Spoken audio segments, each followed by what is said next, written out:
एक शेवटचं उदाहरण, जसं टीचरला वाटते की माझ्या कॉलेजचा रिझल्ट 100% लागायला पाहिजे, प्रत्येक टीचरची इच्छा असते. ओके, तुम्हाला शिकवणारे जे टीचर येतात, जे सब्जेक्ट शिकवतात, त्यांची एक इच्छा असते की माझ्या क्लासमध्ये बसणारे सगळे स्टुडंट ऍव्हरेज न राहता इंटेलिजंट असायला पाहिजे. Are get my point? पण ही इच्छा तुमची का नाही की माझ्या टीचरची इच्छा आहे ऍव्हरेज नाही बाबा, इंटेलिजंट असायला पाहिजे. मग स्टुडंटने डिसाईड करायला पाहिजे की जी माझी टीचरची इच्छा आहे ती आमची आहे, आम्ही अभ्यास करेल आणि कसं बनेल इंटेलिजंट. पण प्रॉब्लेम काय पोरं हो, आम्हाला चेकच करता येत नाही आमचा ब्रेन लेवल काय. मी नेहमी सांगतो बेटा, डॉक्टर बनायचं आहे, इंजिनियर बनायचं आहे, कलेक्टर बनायचं आहे, किती वाजता उठलं पाहिजे मॉर्निंगला? किती लेकर उठतात पता सबको है, जानते सब है, करते सिर्फ कुछ. किती घंटे अभ्यास करायला पाहिजे तुम्ही 12th स्टँडर्डला? किती तास? 90% घ्यायला किती? 5. मी राजस्थान मध्ये गेलो, तिथं कोटक कोचिंग म्हणून एक इंडस्ट्री म्हणतो मी त्याला, तिथं पाहिलं मी 14 तास लेकर अभ्यास करतात, असेच खातात. त्यांना IIT क्रॅक करायचं असते, त्यांना JEE क्रॅक करायचं असते, त्यांना नीटची एक्झाम क्रॅक करायची असते. तुम्हाला तर फक्त बोर्डची एक्झाम क्रॅक करायची आहे. बोर्ड आणि JEE नीट डिफरंट आहे.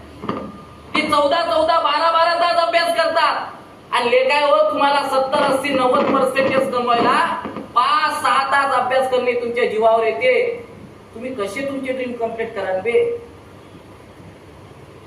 मी तुमच्यासाठी नाही आलो बेटा, मी तुम्हाला रिअलाइज करून द्यायला आलो की जे पॅरेंट्स त्यांची इच्छा आहे की माझी पोरगी काहीतरी बनली पाहिजे, माझं पोरग काहीतरी बनलं पाहिजे. पांटेल्यावर जाऊन टाइमपास करणं सोपं आहे बाबा, वायपट मित्रांसोबत राहून जीवनाची हानी करणं सोपं आहे. पण चांगल्या मित्रांसोबत राहिलं, चांगल्या गोष्टी जर आपण शिकलो तर आयुष्याचं सोनं करणं अवघड असते. मला सांगा, एका प्रश्नाचं उत्तर द्या सगळ्यांनी इमानदारीनं. 4 नालायकासोबत जर तुम्ही राहिले तर 5वे नालायक तुम्ही होणार की नाही होणार? होणार. का होणार? संगत ना, एवढी तर अक्कल तुम्हाला आहे. मग आपण संगत निवडत असताना 4 चांगले लोक का निवडत नाही, नालायक का निवडतात? असं म्हणतात, एक सायकोलॉजिकल पॅरामीटर आहे संगत करायची ना, ह्युमन सायकोलॉजी. आपण ज्या वयात आहे त्या वयापेक्षा 5 वर्षानं 7 वर्षानं मोठ्या व्यक्तीसोबत मैत्री करा, तिथून मोठं नॉलेज येईल. आपण तर आपलीच मैत्री, तुले काय वाटतं मी काय घ्यायला पाहिजे, तिचंच तर तिले समजत नाही भैताडीने. तू तिला विचारत 2-4 मार्क तिनं जास्त घेतले म्हणजे ती इंटेलिजंट आहे का? आणि तू मॅट आहे का, कमजोर आहे का? कोणाचं कॅरेक्टर आणि कोणाचं लाईफ पर्सेंटेजवर डिफाईन होत नाही, लक्षात ठेवा. डिफाईन होते quality, skill, knowledge, art, ability, presentation. या सगळ्या क्वालिटी जर तुमच्याकडे असेल, स्किल असेल, तर तुम्ही तुमच्या लाईफ मध्ये काहीतरी बनवू शकता. विदर्भातला सगळ्यात मोठा प्रॉब्लेम बेटा माहितीये काय? की आपण कोणतीही स्किल शिकण्याकडे दुर्लक्ष करतो. इथं बसलेल्या प्रत्येक मुलीला विचारलं, बेटा कम्युनिकेशन स्किल तुझ्याकडे आहे का? ते म्हणजे सत्य काय असते. प्रेझेंटेशन स्किल तुझ्याकडे आहे का? इथं आल्यानंतर 50-100 लोकांसोबत तुला बोलता येते का? बोलता आलं पाहिजे ना. बोलण्याचा जमाना आहे, बोलता येणार नाही तर मग मिळवता काय?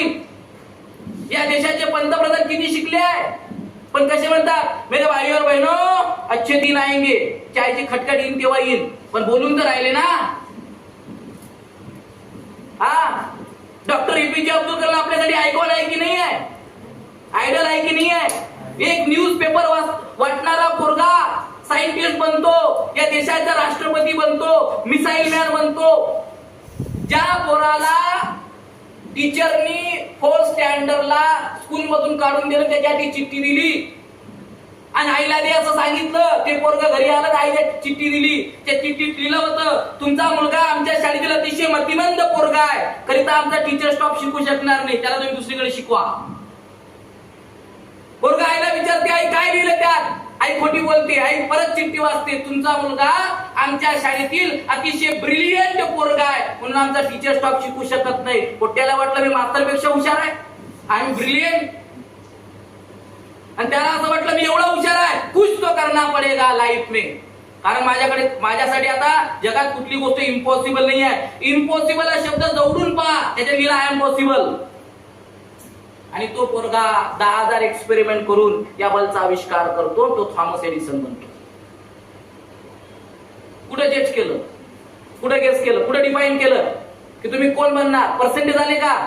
काय आली? क्वालिटीज, ब्रेन, कॉन्फिडन्स, डिझायर, एक ड्रीम, एक होप, एक समथिंग ज्याला आपण म्हणतो because I want to do something. काहीतरी करण्याची, काहीतरी बनण्याची इच्छाशक्ती, जबरदस्त इच्छाशक्ती तुमच्यात असायला पाहिजे. पण आपल्याकडे नाही आहे.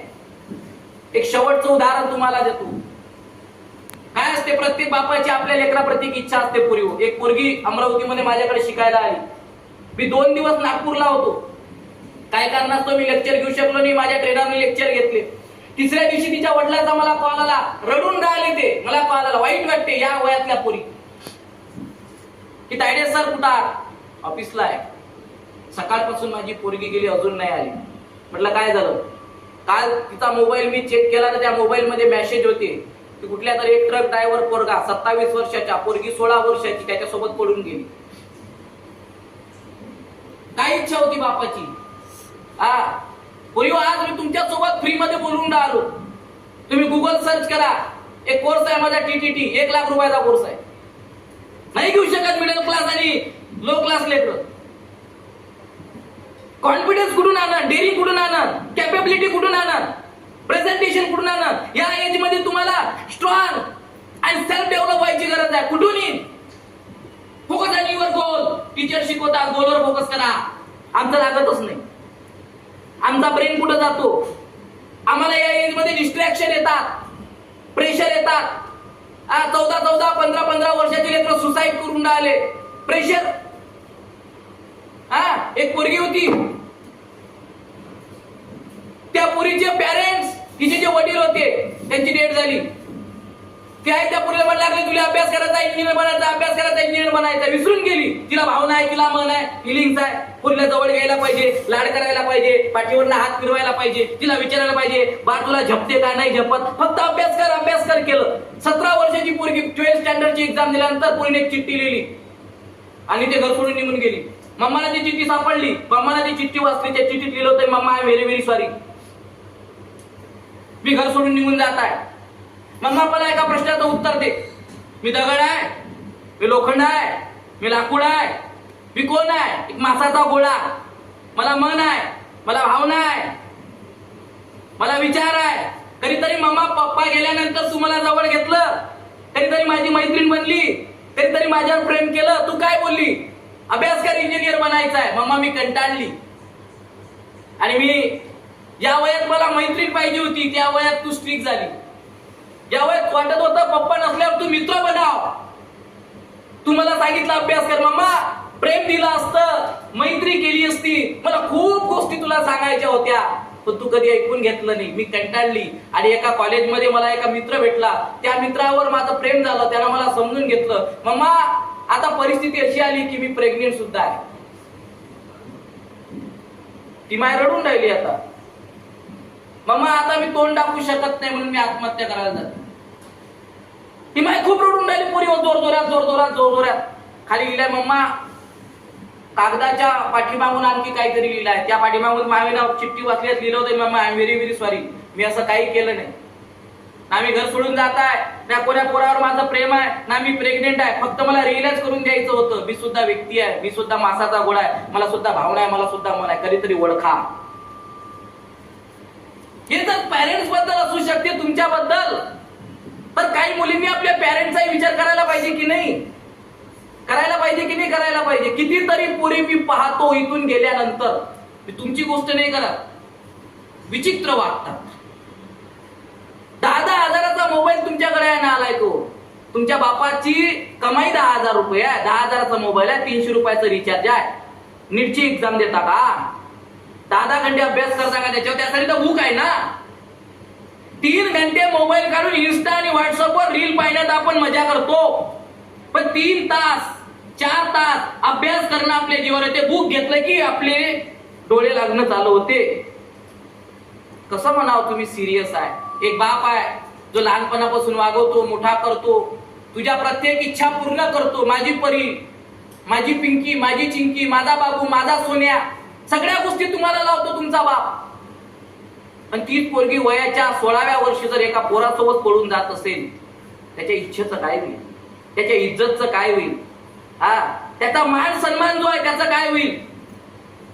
त्या शाळेत, त्या कॉलेजमध्ये तुम्ही राहता, त्या टीचरला काय वाटेल? अरे यार, माझी स्टुडंट होती, ही पोरगी अशी निघाली, मी तर हिला शिकवलं होतं, काय वाटेल यांना? हे प्रेरणास्थान आहे ना तुमचे, आयडल आहे का? काय वाटेल? तो व्यक्ती माझ्याकडे रडत आला, मी सांगितलं बाबा टेन्शन घेऊ नका, कुठे रेल्वे स्टेशनवर असेल, काही पुरा जे माझ्याकडून शिकून गेले त्यांना मी कॉल केला, रेल्वे स्टेशनवर त्या पोरीला पकडलं, तिला सांगितलं बेटा घाबरू नको, तू एवढा मोठा डिसिजन का घेतलं? उत्तर आहे का? तुम्हाला निर्णय घेता येईल आणि विजन ठरवता येईल की मी का अभ्यास करायला पाहिजे, माझ्या बापाचं नाव मी का रोशन करायला पाहिजे, ज्या कॉलेजमध्ये मी शिकते त्या कॉलेजचं नाव मी कसं रोशन करायला पाहिजे, जे टीचर माझ्या आवडीचे आहे त्या आवडीच्या टीचरच्या नजरेमध्ये मी हिरोईन आणि हिरो कसं बनायला पाहिजे. एक उदाहरण तुमच्या आतमध्ये समथिंग काहीतरी क्रिएट करेल. त्या पुरीला मी घरी आणलं, त्या पुरीला मला जो प्रश्न केला ना, पुरी हो मला नवल वाटलं, मला 6 वर्षाची पोरगी, शेकडो लेकरं तिला भेटतात, तिला विचारला व्हॉट्स युअर ड्रीम, ते सांगतात मला माझ्या पप्पा सारखं बनायचंय. तुझे पप्पा कोण आहे? ट्रेनर. त्याच्यापासून काय भेटते? तर पण ते हॅपीनेस.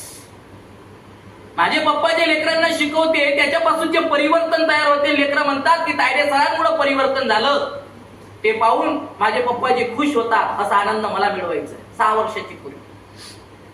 त्या पोरीला विचारलं का ग, काय निर्णय घेतला? ती पोरगी म्हणते सर माझ्या वडिलांनी माझ्यासाठी काय केलं. अरे बाप, पैदा केलं, लायनाचं मोठं केलं, शिक्षण दिलं. आता तुम्ही जे आहात कोणामुळे उचलून आणले का? मायबापामुळे ना.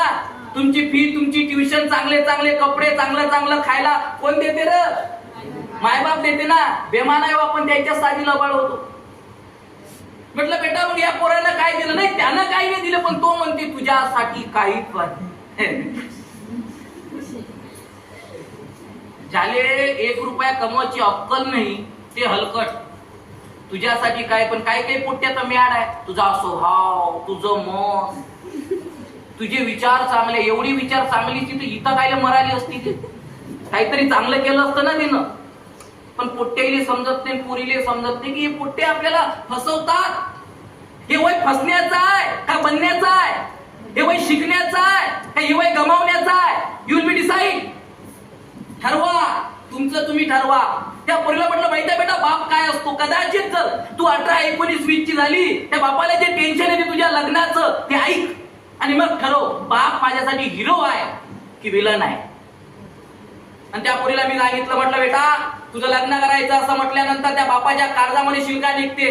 बाप 10 घरी जाते, लोकांना विचारते पोरीचं लग्न करायचं आहे, ज्याच्या सोबत पटतही नाही त्याच्याकडे मान झुकवतो. पहिल्यांदा तुमचा बाप कुत्र्यासारखा भिकारी होतो. पोरीचं लग्न करायचं आहे, मदत करता. पोरगीला पाहुणे पाहायला येतात, लग्न जुळतात, 1000 पत्रिका छापते आपला बाप. किती? तुम्हाला बहिणी आहे ना रे बाबा, त्याचं लग्न झालं ना 1000 पत्रिका छापतो आपला बाप. आणि त्या 1000 पत्रिका घेऊन त्याच्यासोबत पटत आणि त्याच्या घरी दार वाजवते, पत्रिक देते, झुकते, पुन्हा तानात फिरतो आपला बाप. पोरीचं लग्न आहे, हे जा बरं. लग्नाचा दिवस निघतो पोरीवर, भव्य दिव्य मंडप, शामियाना, डेकोरेशन, डीजे, आचारी, पंचपक्वन्न. नवरदेव येतो, बाबूवाली डीजे जरा डीजे बजाना, ते हळू डीजे काय ते कमडी पळाली तंगडी धरून, शांताबाई नवरदेव नाचते, इकडे पोरीचा मेकअप. मग लग्न होते, लग्न झाल्यानंतर पंक्ता बसतात ना, तो बाप आपल्या कमरेला दुपट्टा बांधतो, पायात चप्पल नसते लेकाच्या आणि पुऱ्या पंक्त्याने फिरतो. भाजी कशी झाली? गुंदा कसा झाला? जलेबी कशी झाली? कढी कशी झाली? मस्त जेवा, पोटभर जेवा. जवाई कसा वाटला? आपली पोरगी आहे, काही कमी नाही आहे. आणि पोरीवर पंक्ता उठतात, लग्न होते आणि 5 ते 6 वाजता कन्यादान होते की नाही होत? आणि आता त्या कन्यादानामध्ये ना एक आवडीचं गाणं वाजते, बाबुल की दुआए लेती जा, जा तुझे को सुखी संसार मिले. आणि मग सगळ्या बाया स्वरात रडते. हा रडण्याचा कार्यक्रम आहे. मग पोरगी आईजवळ जाते, आईच्या घरी भेटते, आईसोबत रडायला लागते. आजीच्या घरी भेटते, आईसोबत रडायला लागते. दादाजवळ जाते, दादासोबत रडायला लागते. पण ज्या बापाने तिला वागवलं ना पुरी, त्या बापाजवळ जाते, बाप तिला गडे पैसे घेते, डोक्यावर हात ठेवते, रडत नाही, हात ठेवते, बरोबर सांगते जा बेटा पिशरा. पुरीला असं वाटते ज्या बापाने मला लाडा कौतुकाने वागवलं, मला मोठं केलं, माझ्या बापाला वाईट नाही वाटलं, त्रास नाही का झाला, मी त्यांची पर्याय, आज मी त्यांच्यापासून दूर जात आहे, माझ्या वडिलांना टेन्शन नाही काय येत आहे. पण त्या पुरीला काय माहित अजून बाप किती रडून राहिला, अजून त्याला किती वाईट वाटून राहिलं, अजून तो कसा एकटा होऊन राहिला, त्याचं मन त्याचं हृदय रडून राहिलं, पण डोळ्यात त्याला अश्रू आणता येत नाही का. पुरीला काय वाटन, आणि त्या पुरीला राग येते बापाचा, गाडीत बसते, निघून जाते. गाडी दूर पर्यंत गेल्यानंतर त्या बापाच्या पायात आड्या पडते पुरे हो, आणि बाप मंडपात येते, आणि मंडपाला म्हणते दादा किती पैसे झाले सांग, उद्या असल्याची गॅरंटी नाहीये. आचार्यवाल्या जवळ जाते, आचार्यवाल्याला म्हणते दादा किती झाले, उद्या असल्याची गॅरंटी नाही आहे. डीजे वाल्याकडे जाते, किती झाले, उद्या असल्याची गॅरंटी नाही आहे. सगळ्याचे पैसे देऊन आपला बाप भिकारी होतो, कर्जबाजारी होतो, दिवसभर उपाशी आपला बाप जेवला नाही आहे पुरी हो. आणि 6 वाजता 7 वाजता घराकडे जातो, पायात आड्या पडते, घरी गेल्यानंतर दरवाजा उघडला जातो, तो किचन मध्ये जात नाही, तो हॉल मध्ये जात नाही, तो पाणी पित नाही, तो एका रूम मध्ये जातो, रूमचा दरवाजा बंद करतो, आणि ज्या पोरीला लहानपणापासून त्या रूम मध्ये मोठं केलं त्या पोरीचा फोटो शात्याशी लावतो, आणि त्या दिवशी आपला बाप एका लेकरासारखा ढसा ढसा रडतो. असा बाप तुम्ही पाहिला का. आणि तरी पोट्या म्हणते आमचा बाप आमच्यासाठी काय करतो. अरे तो मरतो, तो रडतो, तो थकतो, बिमार पडतो, त्याच्या अंगाला परिस्थितीच्या 17 भोका असलेली बनेल आहे. तुम्हाला कपडे माग कसे आहे, ही त्या बापाची इच्छा, नवरा चांगला भेटला पाहिजे, शिक्षण चांगलं झालं पाहिजे, पोरगी मोठी, ही इच्छा, या इच्छेसाठी आपला बाप आपली माय साऱ्या इच्छा कुर्बान करतात. आणि एक तुमची इच्छा आहे चांगलं खायला भेटलं पाहिजे, चांगले कपडे भेटले पाहिजे, मग चांगला अभ्यास करून पोरीवर मोठं कहाणी होता आलं पाहिजे. माझा इथंच प्रश्न सगळ्यांना आहे, विचार करा. त्या पोरीला जेव्हा मी विचारलं, त्या पोरीनं सांगितलं तायडे सर आय प्रॉमिस, याच्यानंतर मी त्या पोराच्या मागे लागणार नाही. आज ती पोरगी सॉफ्टवेअर इंजिनियर आहे बेटा, 2 लाख रुपये पगार आहे दिला.